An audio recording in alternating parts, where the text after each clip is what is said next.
गोव्यामध्ये एक पारंपरिक युद्धनृत्य प्रचलित आहे जे प्रामुख्याने शिगमोत्सवाच्या, होळीच्या काळात मोर्जिम आणि डिचोली या गावांमध्ये सादर केले जाते.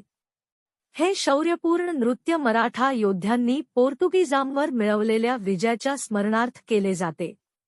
याला सत्याचा असत्यावर झालेला विजयाचे प्रतीक मानले जाते. या नृत्यामध्ये कलाकार लाकडी घोड्यांचे मुखवटे परिधान करतात, पारंपरिक वेशभूषा करतात आणि ढोलांच्या तालावर नृत्य करताना आपल्या हाती तलवारी बाळगतात, ज्यामुळे ते घोड्यावर स्वार होऊन नृत्य करत असल्याचा भास निर्माण होतो. ढोलांचे तालबद्ध नाद आणि तलवारींच्या खणखणाटाच्या साथीने नर्तक एका अत्यंत उत्साही आणि युद्धशैलीतील नृत्याचे सादरीकरण करतात. हे नृत्य आपल्या मातृभूमीच्या रक्षणासाठी लढलेल्या शूर योद्ध्यांना वाहिलेली एक आदरांजली ठरते. हा अत्यंत चैतन्यमय आणि रोमांचक उत्सव प्रामुख्याने शिगमो उत्सवाच्या काळात साजरा केला जातो.